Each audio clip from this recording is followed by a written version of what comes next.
think that the Phantasm fans are some of the most intelligent, gentle, and wonderful people one could ever meet. Now, they may not look too normal. You know, there's a lot of body piercings, lots of tattoos, but a lot of times you'll find that these people, the ones that look the most scary, are actually some of the most intelligent and most kind and forthcoming and fun to talk to.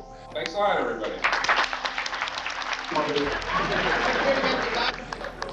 It's really nice to be here and really a privilege to be here. When I finally kind of figured out that there was a fan base and started working the shows, like I said, and then it got to a point where it kind of constantly amazed me, and then I kind of got used to it, and then it got to a point where the fan base, I realized it's, you know, it's a global fan base. It's huge.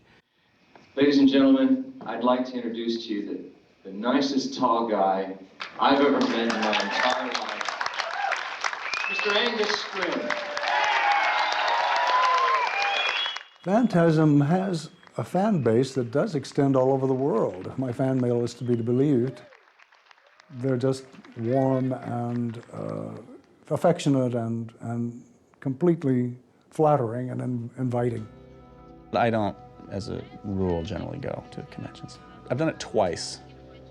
It's always nice to meet fans who are, you know, respectful of your space, but also able to communicate their, you know, appreciation of your work. Of course, that's nice. I met a very interesting guy in New York City at I think it was a Fangoria event. And this totally nice gentleman had my face tattooed on his calf. That's amazing, you know, you can see his beautiful artwork and you're really interested in the film. I mean, that's amazing. And Coscarelli says, oh, you haven't seen anything yet. He goes, raise your pant leg. So he raises up his pant leg, and here's my face tattooed just above his kneecap. I can't say that there's really been a fan that I wanted to have, you know, be gone. You know, get away from the table. You stand back there a little ways, would you? There's some that have been, you know, a little wacky, but nobody threatening, and it's been just a joyous ride, really. I don't really get it.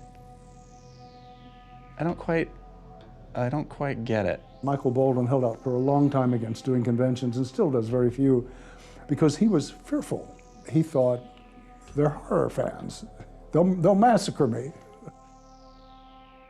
I've had some scary experiences with fans, and I have been a little bit, you know, too pressed by overzealous fans, and well-meaning as they may be. I actually had somebody come into my house in military fatigues, just kind of burst in the doorway,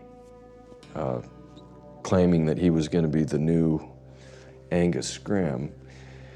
I looked over at my wife, who was sitting at the dinner table with my young son. The old survival instinct came through at that moment, and I said, I don't see you as new Angus Scrimm. I see you as like the hero. I see you as like the good guy. I said, do you have some Phantasm memorabilia? He goes, no. And I said, well, I just so happen to have a whole bunch of it. If I gave it to you, would you, like, leave? I mean, could you go so we could have our dinner? He goes, yeah. So I walked over to this cabinet and I took out this whole thing of worldwide Phantasm memorabilia, and I just gave it to him.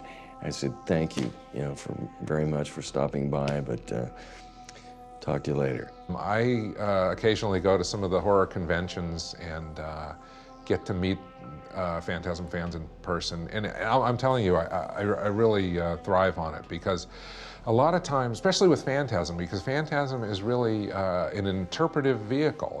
The original was designed that way, certainly, and so some of the interpretations that you'll get from people are so passionate and so strange, and things that I have never conceived of.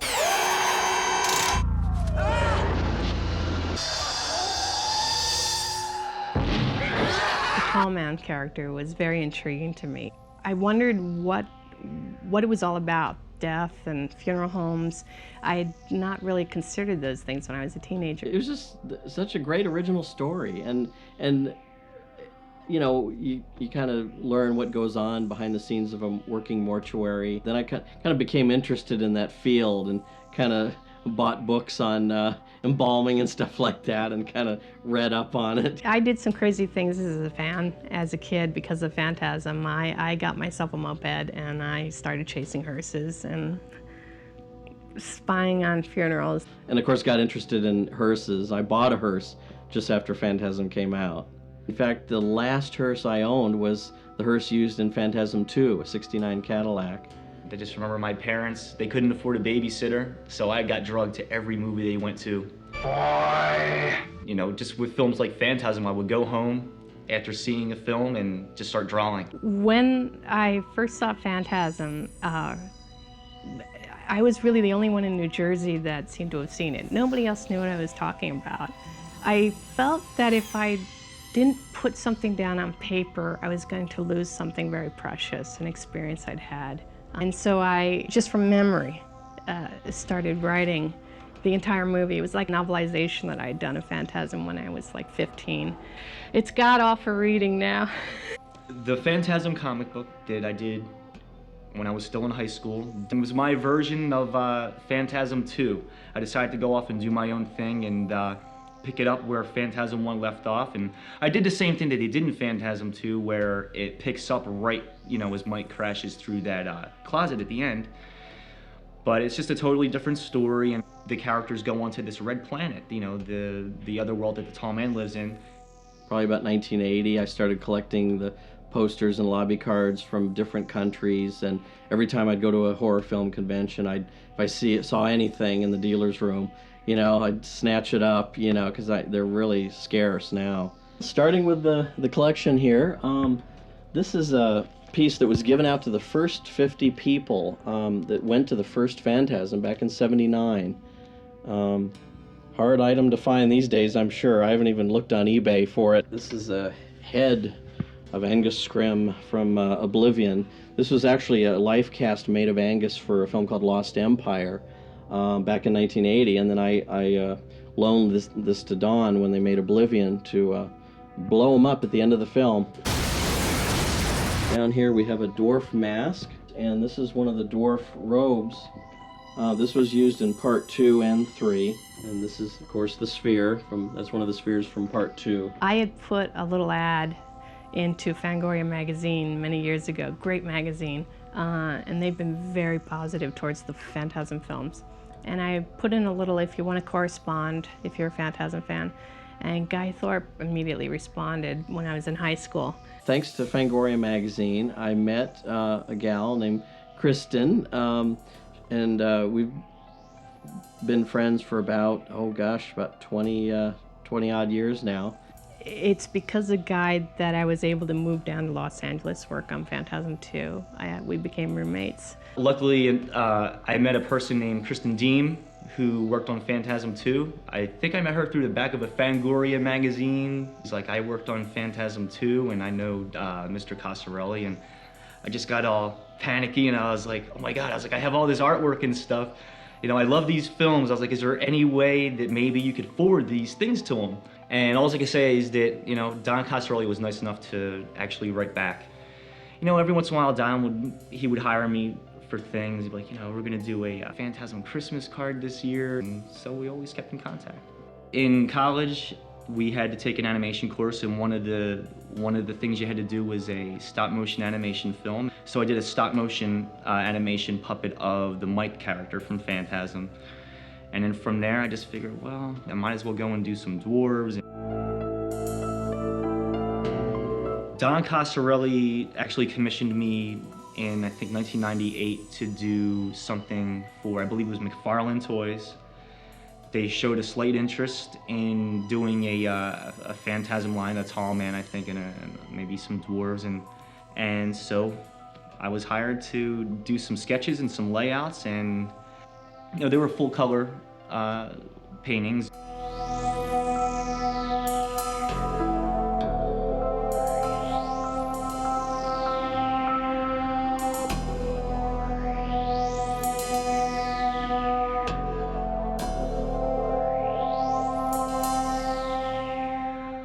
After I finished working on Phantasm 2, I had this period in my life where I realized, what do I want to do next? We're not doing another sequel right away. And I realized this would be a great opportunity to go to more choice science school and really try to see what that is all about. And a lot of the people in the more choice science school were actually people that admitted that one of the things that brought them there was Phantasm. Hello folks, here we are once again filming footage of Phantasm 3. Did I show you my friend Guy over here? He's hiding over there. We're just hanging out here. In the corner. We're just fooling around with some balls right there. And we got Don over here too, right? I was in a hearse club at that time. Don needed a scene with about 20 hearses in a shot. And so it was ideal because Don said, you know, we have this scene where we need 20 or 30 hearses. And I said, oh, I've got just the thing for you. So I got together everyone in the hearse club, said, hey, you want to be in a Phantasm movie? And come on out, bring your hearse to Valencia and you can have your hearse in the film. You know, and they're, like I say, they were thrilled to do it. They were stoked. So I ended up being hearse coordinator on part 3 and part 4. And it was really fun, especially part 4. We got to drive, me and my wife got to drive a couple of hearses up to Lone Pine, up in the desert, just beyond Mojave. And that was an experience. And Don called me up, you know, he's like, well, we're gonna go do this Phantasm Oblivion thing. He's like, do you have a car? Because you remember, I was in Philadelphia at the time. And then he's like, all right, good, you got 1 month. You got 30 days to get out here. I finally pull up to the set, and like right away, I walk in, and the first thing is there's a guy working on spheres in the one corner of the soundstage. And it was just like, it was like the biggest thrill on earth.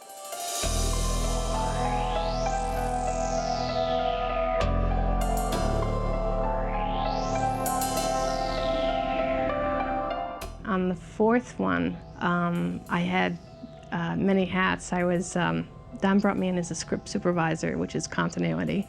And he said, well, while you're at it, why don't you do the props too? And then I got to fill in for Michael. I got to lay on the embalming table.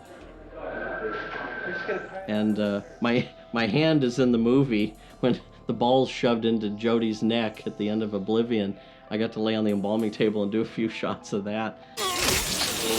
And then I got to play a Civil War corpse in Oblivion. There's a quick shot of me in the Civil War scene. So that was really fun. Roger Avery was the other corpse in the other casket. While we were doing Phantasm Oblivion, one of the other workers offered me a job on a couple other films, and so I just started working right away, and I moved permanently to LA to do film. I am so appreciative to Don and to Angus and Reggie over the years for giving me this opportunity to work with them. It's changed my life. I've had the most incredible past 25 years working on these films, and I've never really been able to say from my heart, thank you. My enthusiasm for Phantasm will never go away. It's always there somewhere, you know? The fan circuit has definitely grown over the years, especially with the making of each sequel. And if you ask any of the other Phantasm teammates, you know, Reggie or Angus, who attend a lot of these conventions, that, I mean, that's really, I think, most satisfying. As, you know, I'm going to use this word, you know, as an artist, which, you know, I'm a horror filmmaker, but I think that artists tend to want to get some kind of feedback from their audience. And somebody said to me, Reg, you know, how does it feel to be an icon? And I went, Here's the thing. Angus, that's a horror icon. I'm just like the running protagonist. Don't get me! You know, he's the Bela Lugosi guy. It reminds me amusingly that The British Film Institute issued a hardcover volume of an encyclopedia of fantasy and horror, I think, a few years back, in which I was elated to find that I had 2 or 3 lines under Angus Scrimm. And what they said essentially was, Angus Scrimm, a minor American horror film icon. Well, I was pleased enough to write them a thank you note in which I said, I'm quite flattered to find that I'm a minor film icon. And I realize that at my age, it's unlikely that I will be able to amass the oeuvre of a Karloff or a Lugosi to become a major film icon. But if I did in the next few years 2 or 3 halfway decent films, do you think I might ultimately aspire to be a middling horror film icon? That was 2 or 3 years ago, and I haven't heard a word back. They may still be pondering the situation.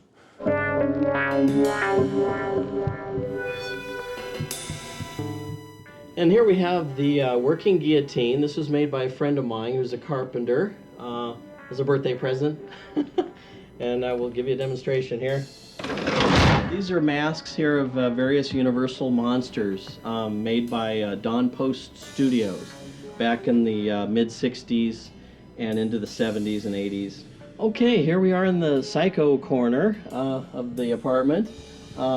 Starting up here, we have autographed photo of Janet Leigh. We have a post from the House of Psycho. And the knife there is from Psycho 2, used in Psycho 2. And of course, you know who that is, Anthony Perkins. This is the actual body of Mother used in Psycho 2, made by Michael McCracken, makeup artist. She's a real skeleton, by the way. She's real. And the skin isn't real, though.